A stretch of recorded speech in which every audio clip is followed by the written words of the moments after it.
การនោះព្រះពោធិសត្វបានមកកើតក្នុងកំណើតកេណោឈ្មោះថាចន្ទៈបានអាស្រ័យនៅក្នុងព្រៃហេមពៀនមានភរិយាឈ្មោះ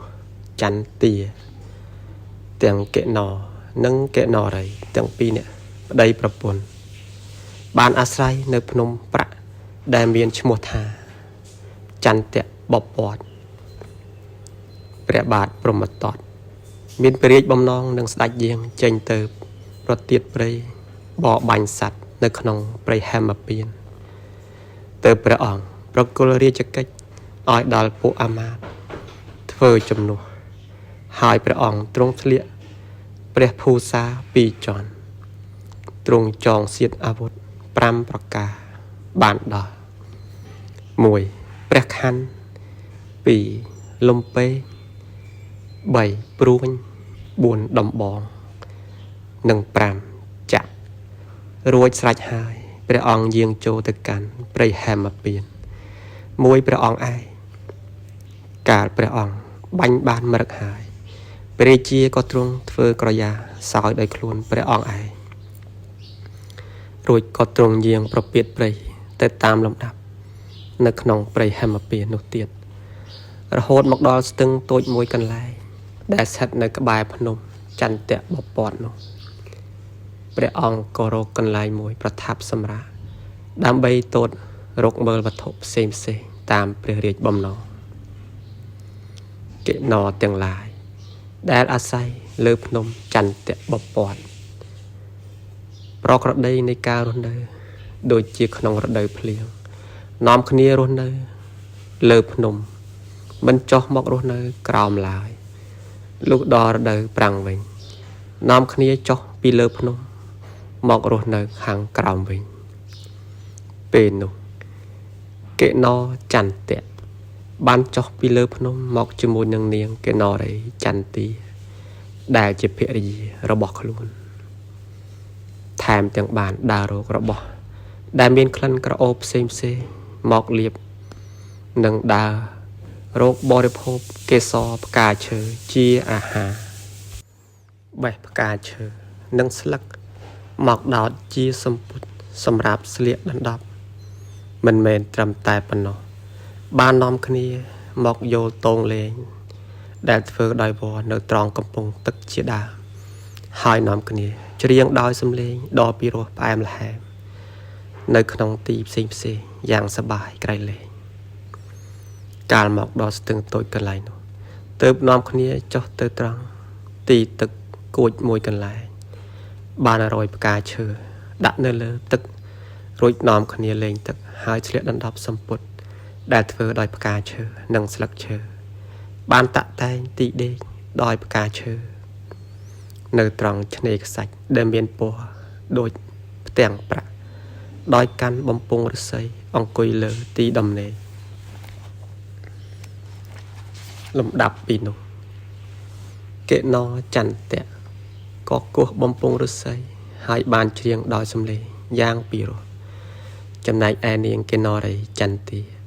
ក៏លើកដៃដ៏ទន់ល្វន់រំនឹងច្រៀងនៅចិត្ត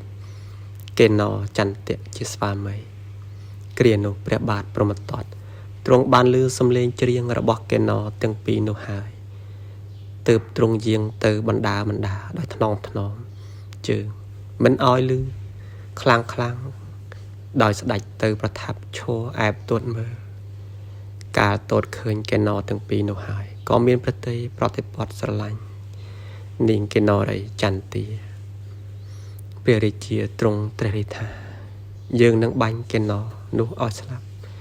ហើយយើងនឹងទៅរួមអភិរមជាមួយនឹងនាងកេណោរីនោះហើយព្រះរាជាទ្រង់បាញ់កេណោចន្ទៈមួយរំពេចភ្លាមនោះឯងកាលកេណោចន្ទៈត្រូវសបានទទួលទុក្ខវេទនាដ៏ខ្លាំងក្លាទើបបានពោលរៀបរាប់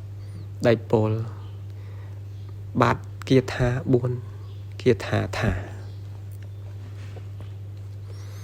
មនាលនាងចន្ទាជីវិតនេះប្រហែលជាចិត្តដាច់ហើយព្រោះក្រពុលឈាមអញនឹងលះបង់នៅជីវិតក្នុងថ្ងៃនេះឯងមនាលនាងចន្ទា ជីវិតរបស់អញនឹងរលត់ជីវិតរបស់អញជាទុក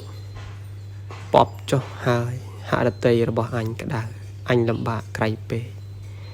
ព្រោះហេតុនាងចន្ទាកំពុងសោកមិនមែនព្រោះការសោកដតីទេអញនឹងស្វិតស្រពោនដូចស្មៅដែលគេដាក់លើថ្មក្តៅដូចជាដើមឈើដែលគេកាត់ផ្ដាច់ឬហើយអញនឹងរីងស្ងួតដូចជាស្ទឹងដែលមានទឹកមិនពេញព្រោះនាងចន្ទាកំពុងសោកមិនមែនព្រោះការសោកដតីទេទឹកភ្នែកទាំងឡាយរបស់អញនេះហូរទៅដូចជាភ្លៀងក្បែរជើងភ្នំហូរទៅព្រោះនាងចន្ទាកំពុងសោកមិនមែនព្រោះការសោកដតីឡើយកិណោចន្ទៈសោកសៅដល់យំរៀបរាប់ដូច្នេះហើយក៏ដេកននាលនៅលើដំណេកផ្កាឈើនោះទៅមកព្រោះទុក្ខវេទនាដ៏យ៉ាងខ្លាំងក្លាខណៈនោះព្រះបាទព្រហ្មទត្តបានប្រថាប់ឈរអែបក្នុងទីកំបាំងទាត់មើលនៅទីចិត្តនោះដោយស្ដេចមិនតាន់យាងទៅទីណារីឯនាងកិណោរីចន្ទាកាលបើកិណោចន្ទៈដែលជាស្វាមីកំពុងសោកនោះនាងក៏នៅមិនតាន់ជ្រាបថាស្វាមីរបស់ខ្លួនត្រូវសទេព្រោះនាងកំពុងតែសប្បាយតែកាលនាងឃើញស្វាមីរបស់ខ្លួនននាលទៅមករហូតដល់បាត់បង់ស្មារតីនាងទើបនឹកថាស្វាមីយើងមិនសប្បាយក្នុងរឿងអ្វីណោះពេលនោះនាងក៏បានស្ទុះចូលទៅមើលហើយបានឃើញឈាមហូរចេញពីមុខរបស់ដែលត្រូវសកាលនាងឃើញដូច្នេះនាងក៏មិនអាចអត់សង្កត់នៅសេចក្តីសោកសៅព្រោះតែសេចក្តីស្រឡាញ់ចំពោះស្វាមីយ៉ាងខ្លាំងក្លាចំណែកឯព្រះបាទព្រហ្មទត្តយល់ក្នុងប្រតិថាកិណោចន្ទៈស្លាប់ហើយទើបស្ដេចយាងចេញអំពីទីពួនដោយបង្ហាញខ្លួនព្រះអង្គឲ្យនាងកិណោរីចន្ទាបានឃើញលុះនាងកិណោរីចន្ទាបានឃើញព្រះបាទព្រហ្មទត្តហើយក៏នឹកប្រកបក្នុងចិត្តថាអ្នកនេះជាអ្នកបាញ់ស្វាមីរបស់យើងចិត្តរបស់នាងក៏ភ័យខ្លាចរន្ធត់គឺរហូតដល់ញ័រខ្លួនហើយបានពោលគាថា5គាថាថារាជបុត្រណាបាញ់នៅប្តីអញជាអ្នកកំព្រាប្រាថ្នាហើយរាជបុត្រនោះអាក្រក់មែនប្តីរបស់អញនោះដែលត្រូវសមុតហើយដេកលើផែនដីទៀបគល់ឈើណែរាជបុត្រសេចក្តីសោកក្នុងហឫទ័យណានៃអញដែលកំពុងសម្លឹងមើលនៅកិណោសូមឲ្យមេដារបស់អ្នកបាននៅសេចក្តីសោកក្នុងហឫទ័យដូចអញនេះដែរណែរាជបុត្រសេចក្តីសោកក្នុងហឫទ័យរបស់អញដែលកំពុងសម្លឹងមើលនៅកិណោសូមឲ្យប្រពន្ធរបស់អ្នកបាននៅសេចក្តីសោកក្នុងហឫទ័យដូចអញនេះដែរណែរាជបុត្របុគ្គលណាបានសម្លាប់កិណោដែលជាសត្វមិនប្រទុះព្រោះការចង់បានអញសូមកុំឲ្យម្ដាយរបស់អ្នកនោះបានឃើញនៅកូនផងសូមកុំឲ្យឃើញនៅប្តីផងណែរាជបុត្រអ្នកណាបានសម្លាប់កិណោដែលជាសត្វមិនប្រទុះព្រោះចង់បានអញសូមកុំឲ្យប្រពន្ធរបស់អ្នកនោះបានឃើញនៅកូនផងសូមកុំឲ្យបានឃើញនៅប្តីផងគ្រានោះព្រះបាទព្រហ្មទត្តទ្រង់បានស្ដាប់សម្ដីរបស់នាងកិណោរីចន្ទាដែលពោលដាក់បណ្ដាសាដល់ខ្លួនដូច្នេះព្រះអង្គទើបបានពោលលួងលោមដោយព្រះរាជតម្រាស់ថាណែនាងចន្ទាមានភ្នែកដូចផ្កានៃតិមិរៈព្រឹកក្នុងព្រៃនាងកុំយំកុំសោកឡើយនាងនឹងបានជាអគ្គមហេសីនៃយើងនឹងមាននាងនារីបូជាក្នុងរាជត្រកូល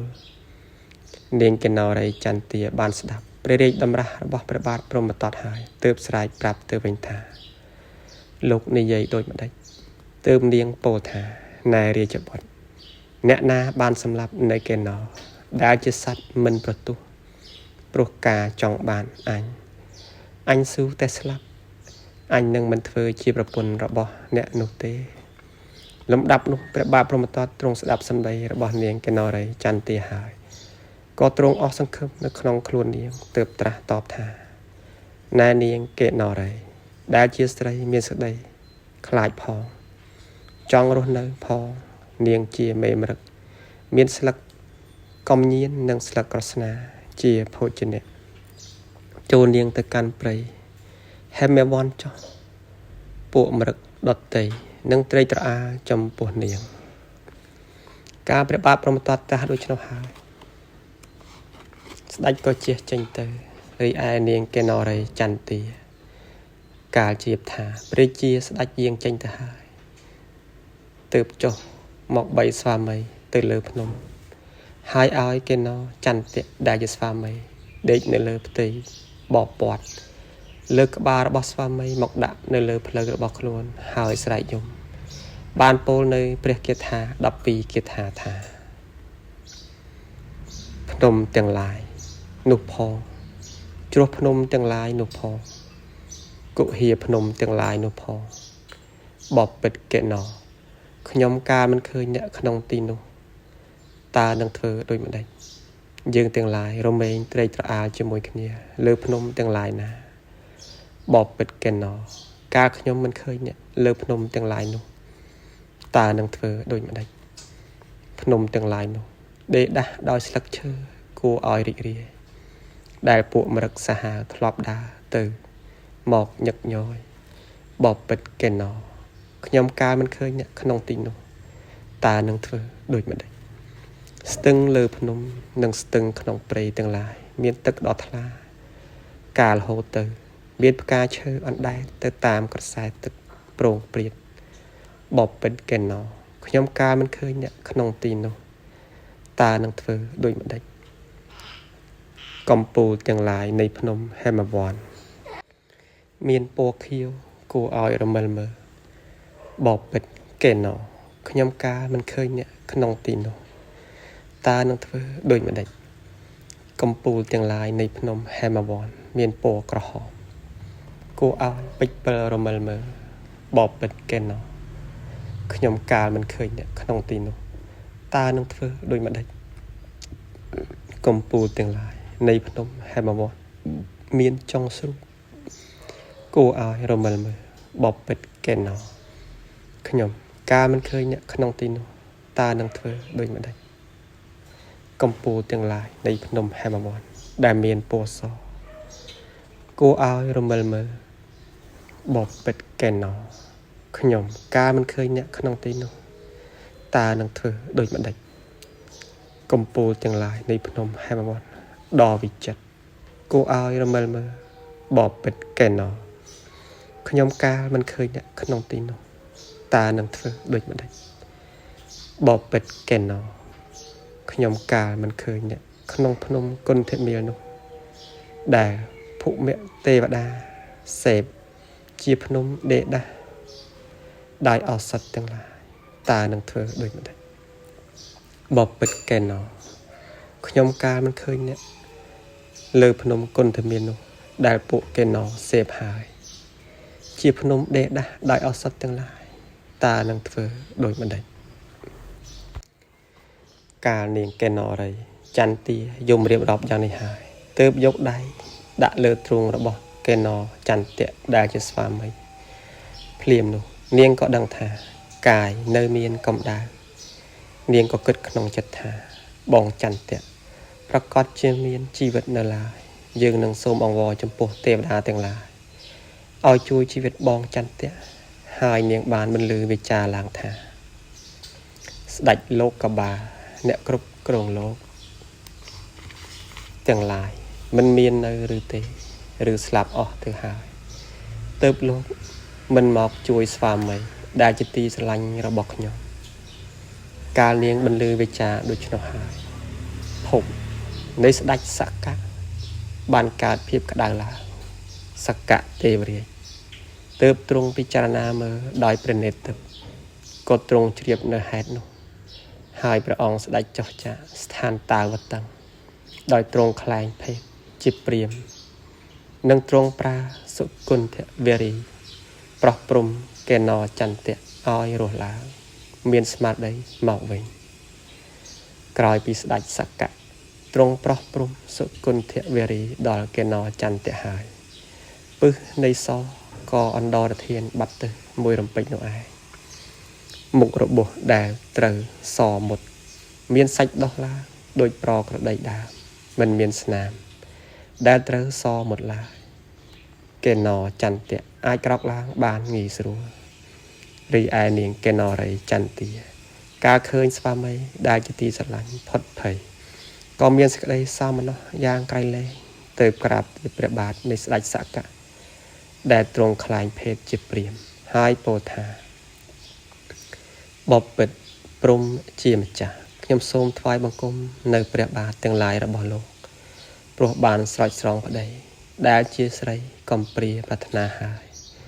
ដោយទឹកអមរិតដែលជាទីស្រឡាញ់ដ៏វិសេសឲ្យមានជីវិតរស់ឡើងវិញបានគ្រានោះសកៈទេវរាជបានប្រោសប្រទាននៅអវាទដល់កេណោទាំងពីរថាចាប់ដើមអំពីថ្ងៃនេះតទៅអ្នកទាំងឡាយកុំចុះចាកភ្នំចន្ទៈបពត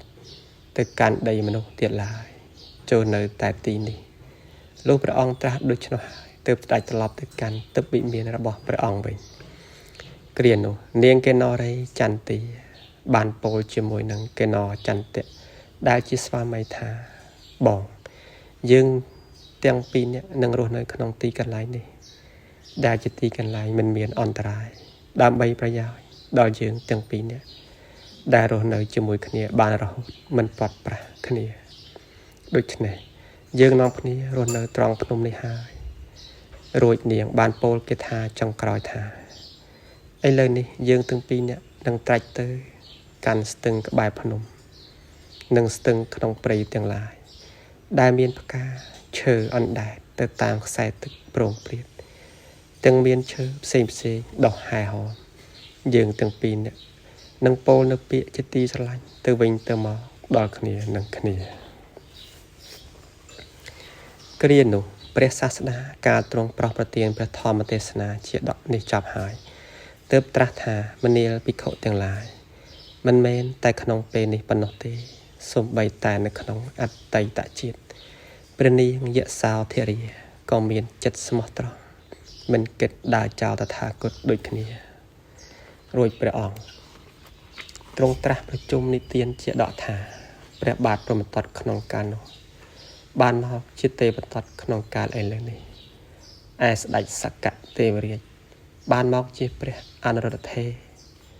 រីឯនាងកេណោរីចន្ទាបានមកជាព្រះនាងយសោធរាចំណែកកេណោចន្ទៈបានមកដល់តថាគតនេះឯងផលដែលព្រះលោកនាយកទ្រង់ប្រោសប្រទានព្រះធម្មទេសនាចន្ទៈកេណោរីជាដកធ្វើឲ្យព្រះនាងយសោធរារងាប់នៅសេចក្តីសោកសៅបាននៅបិតិនិងបាមុជ្ជៈរួចបានស្ថិតនៅក្នុងភូមិរបស់ព្រះសោតាបានជាព្រះអរិយបុគ្គលថ្នាក់ដំបូងក្នុងចំណោមព្រះអរិយបុគ្គលទាំងឡាយដោយហៅអ្នកបានសម្រេចសោតាបដិផលថាព្រះសោតាបាននឹងក្រោយអំពីព្រះនាងយសោធរាដែលបានសម្រេចព្រះសោតាបដិផលហើយព្រះសាយម្ភូទ្រង់ក្រោកចាកអាសនៈហើយជាចេញទៅក្នុងថ្ងៃទី7រាប់អំពីថ្ងៃដែលព្រះសាស្តាជានាយកដាច់យាងមកដល់នគរកបលផោះព្រះនាងយសោធរាទ្រង់ស្អិតស្អាងព្រះរាហុលកុមារដើម្បីទ្រង់បញ្ជូនព្រះរាហុលឲ្យទៅកាន់សំណាក់ព្រះមហាមុនីព្រមគ្នានឹងមានព្រះសវណ្ណីថាបារាហុលចូលមើលនោះសាមណៈមានរូបឆោមដូចព្រំមានសម្បុរដូចមាសព្រះអង្គមានភិក្ខុសង្ឃ 20000 រូបហែហមសាមណៈនោះគឺជាព្រះបិតារបស់បុត្រសាមណៈនោះមានកណប់ទ្រព្យច្រើនណាស់ប៉ុន្តែតាំងពីស្ដេចចេញបព្វជិហើយព្រះមេដាមិនបានឃើញកំណប់ទ្រព្យនោះទេដូច្នេះរាហុលរាជកុមារ ចូលទៅក្រាបទូលសូមកំណត់ត្រាប់នោះថាបបិទ្ធព្រះបិតាទូលព្រះបង្គំនៅក្មេងតទៅគង់នឹងបានអភិសេកជាស្ដេចចក្រពត្តិទូលព្រះបង្គំជាខ្ញុំត្រូវការត្រាប់សូមព្រះបិតាប្រោះប្រទានត្រាប់ដល់ទូលព្រះបង្គំជាម្ចាស់ព្រោះថាបុត្រជាម្ចាស់នៃមរតករបស់ព្រះបិតាកាលព្រះរាហុលកុមារស្ដេចយាងចូលទៅរកព្រះវិចិត្រមារហើយត្រឡប់ទៅជាមានព្រះទ័យរីករាយទៅវិញដោយកើតមានសេចក្តីស្រឡាញ់ចំពោះព្រះបិតាទាំងត្រាស់យកចិត្តយកថ្លើមថាបបិទ្ធព្រះមហាសាមណៈឥរិយាបថរបស់ព្រះអង្គគង់នៅជាសុខសប្បាយនិងបានត្រាស់យ៉ាងដតីច្រើនទៀតតាមសំគួរដល់វោហាររបស់ព្រះកុមារដែលអាចប្រព្រឹត្តទៅបានគ្រានោះព្រះសាស្តាក្រោយពីទ្រង់ធ្វើផតកិច្ចរួចស្រេចហើយទើបត្រាស់អនុមោទនាហើយទ្រង់ក្រោកចាក់ពុទ្ធាសនៈស្ដេចយាងជិះចេញទៅរីឯព្រះរាហុលកុមារក៏ស្ដេចយាងទៅតាមព្រះមនីថែបទាំងក្រាបទូលអង្គថាសូមព្រះបិតាទ្រង់ប្រតិជទានទ្រព្យមរតកឲ្យដល់ទូលព្រះបង្គំជាខ្ញុំព្រះករុណាផងព្រះទុសពលមិនបានត្រាស់ឲ្យរាហុលកុមារស្ដេចយាងត្រឡប់ទៅវិញឡើយការរាហុលកុមារស្ដេចយាងទៅជាមួយនឹងព្រះសាស្តាពួកបរិវារក៏មិនអាចក្រាបបង្គំទូលឲ្យស្ដេចយាងត្រឡប់មកវិញបានហើយយទីបំផុតព្រះរាហុលក៏បានទៅដល់វត្តនិក្រូធរាមព្រមជាមួយនឹងព្រះសយំភូកាលព្រះទុសពលស្ដេចយាងទៅដល់វត្តហើយទ្រង់ត្រេះរិះថាព្រះកុមារនេះទ្រង់មានបំណងចង់បានទ្រព្យមរតករបស់ព្រះបិតាប៉ុន្តែទ្រព្យទាំងនោះស្ថិតក្នុងវត្តដាក់ប្រកបដោយសេចក្តីចង្អៀតចង្អល់ច្រើនដូច្នេះតថាគតនឹងឲ្យអរិយទ្រព្យគឺទ្រព្យដ៏ប្រសើរ7ប្រការដែលតថាគតបានមកពីដើមពោធិព្រឹក្សឲ្យដល់អ្នកធ្វើឲ្យអ្នកជាម្ចាស់នៃមរតកលោកកតរៈទ្រព្យហើយព្រះអង្គទើបត្រាស់ហើយព្រះសារីបុត្រដ៏មានអាយុបានត្រាស់ថាសារីបុត្រអ្នកចូលបំពោះរាជកុមារនេះឲ្យផងចុះគ្រានោះព្រះសារីបុត្រទើបចាត់ចែងបំពោះរាហុលរាជកុមារឲ្យជាសាមណេរក្នុងពេលនោះសាមណេររាហុលមានអាយុត្រឹមតែ7ខួបប៉ុណ្ណោះថែមទាំងរាប់ថាជាសាមណេរដំបូងនៅក្នុងព្រះពុទ្ធសាសនានេះទៀតផងលុះព្រះរាហុលកុមារទ្រង់ភ្នោះហើយព្រះបាទសទ្ធោទនមហារាជទ្រង់កាត់ទុកទោមនោះយ៉ាងក្រៃលែងការព្រះអង្គមិនអាចអត់សង្កត់ចិត្តចំពោះទុកនោះបានទើបទ្រង់ក្រាបទូលសូមពរចំពោះព្រះសាស្តាថាបបិទ្ធព្រះអង្គដ៏ចម្រើនសូមព្រះអង្គកុំបំពោះឲ្យដល់កលបុត្រដែលមេដាបិតាគេមិនបានអនុញ្ញាតជាមុនសិនទេគ្រានោះព្រះលោកកញ្ញាទ្រង់ទទួលព្រះរាជតម្រាស់របស់ព្រះសទ្ធោទនមហារាជដែលទ្រង់ក្រាបទូលសូមពរនោះហេតុដែលព្រះនាងយសោធិរីទ្រង់បានសម្រេចព្រះទ័យចេញសាងព្រះភ្នោះជាភិក្ខុនីនោះមានរឿងសម្ដែងប្រកបក្នុងអដ្ឋកថាគម្ពីរមនោរដ្ឋបរមីដូចមានសេចក្តីថាការតមកព្រះបាទសទ្ធោទនៈព្រះពុទ្ធបិតាទ្រង់បរិនិព្វានទៅហើយព្រះនាងមហាបជាបតិកោតមីព្រមដោយស្ត្រី500នាក់ទៀតទ្រង់សាងព្រះភ្នោះជាភិក្ខុនីនៅក្នុងសំណាក់ព្រះសាស្តាហើយចំណែកព្រះនាងយសោធិរីរាហុលមេតានិងព្រះនាងជនបទកល្យាណីឬព្រះនាងរូបនន្ទាក៏ស្ដេចបានយាងចេញទៅសាងព្រះភ្នោះនៅក្នុងសំណាក់របស់ព្រះនាងមហាបជាបតិកោតមីធេរីដែររាប់តាំងអំពីពេលដែលព្រះនាងយសោធិរីទ្រង់បានសាងព្រះភ្នោះជាភិក្ខុនីហើយព្រះនាងមានប្រកាសឈ្មោះព្រះនាមថាផត្តាកច្ចាណាធេរី